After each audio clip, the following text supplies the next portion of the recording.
This is HubSpot's sort of marketing system and how we think about our marketing process and our system. It's a little complicated, but I think it's right. So on the top, this is our blog, and then we created a community called inboundmarketing.com. We do a little paid search. This is our organic search in Google. This is all our social media sites. And then we have these things called graders. Does anyone use Website Grader? Okay, a bunch of people have tried that. We have Website Grader, Twitter Grader, Facebook Grader, landing page, all these graders. But essentially, those are all pieces of content. And each of those pieces of content are magnets pulling people in. And then we pull them into a HubSpot landing page. So I think about HubSpot's website as basically one big landing page. And then we have too many leads. So last month we got 17 leads. We score each one. The really high scoring leads, 23% of which we send to our sales reps. So relatively few. The rest we send into kind of a lead nurturing queue that we try to get their grade up over time. And then we push them down through the funnel. So I think this is what a modern marketing funnel and system looks like.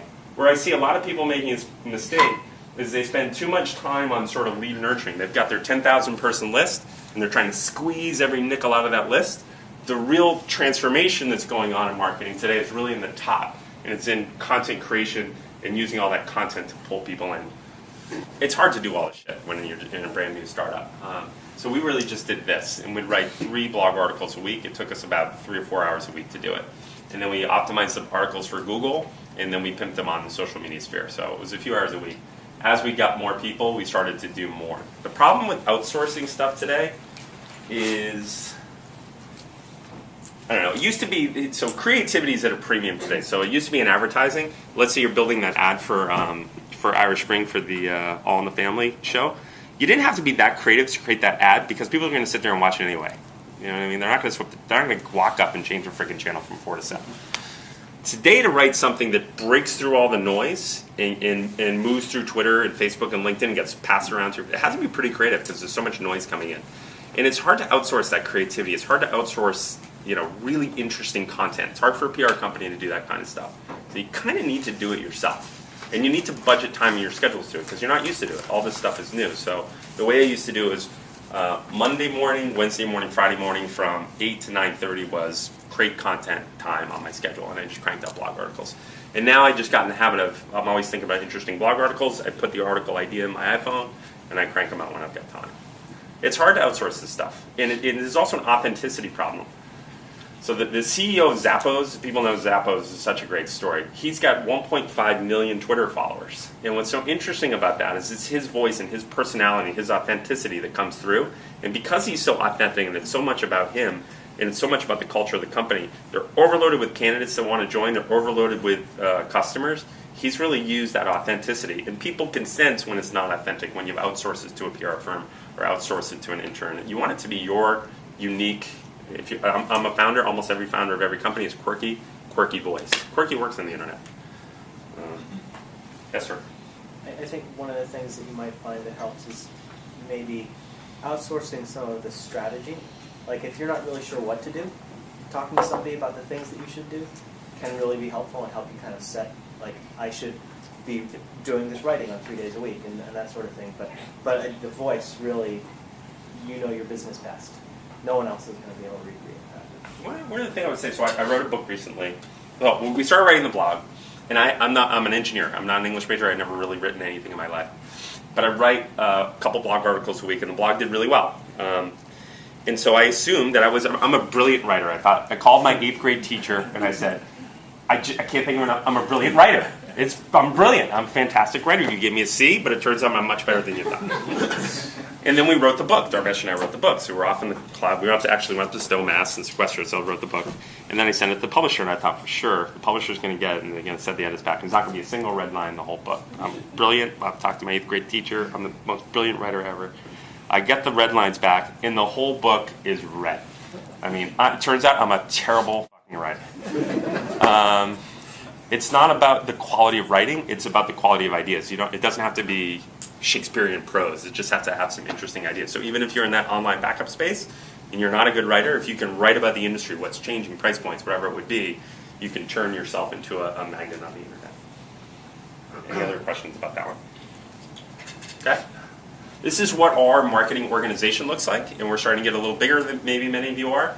But we've kind of got two interesting departments. The way I think about marketing is there's Get Found, those magnets at the top, and then there's the Convert team. So on Get Found, we have the guy who's the newspaper writer, Rick Burns.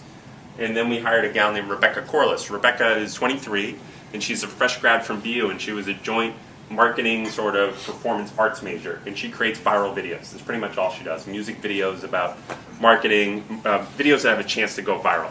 And she's very inexpensive, super clueful about this stuff. She's a real digital native. And then we have a Get Found group that just builds applications. So it takes little pieces of HubSpot and turns them into these free grader products. So think about when you get back to the office, what piece of our product could we break off and give away for free that pulls people in, and then we can upgrade them later. The freemium model works extremely well these days. So that's Get Found, and we actually have two other people we've hired in these spots. And then we have a group that's Convert, and that's more the database marketing side.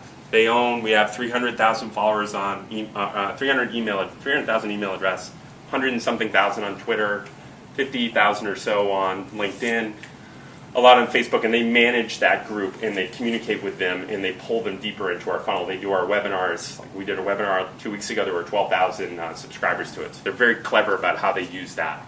And then we have more traditional partners and evangelists. But I think this is how a modern marketing organization should be organized, around the Get Found content creation, and then the database marketing, turning those leads into customers. Everybody okay with that? That. Who here uses a PR agent?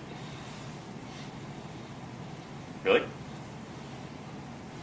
Only one person PR agent. I'm a little. I think PR is going through a lot of changes. A couple in particular are interesting. It used to be you'd hire a PR agent to talk to Scott Kersner at the Globe, or to InfoWeek or Information Week,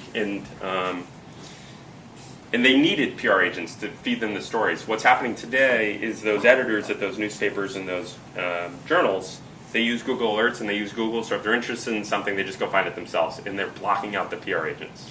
The other thing that's changing a lot is it used to be in your industry, you had Kersner and Hiawatha Bray, and you had InfoWeek, Information Week, IDG. You had like 10 different journals in your industry that are important, and now in your industry, you've got 1,000 bloggers who are important. You have Twitter users that are more important. There's a bunch of Twitter users and bloggers that are far more important in the Boston area now than Scott Kersner is in the Globe.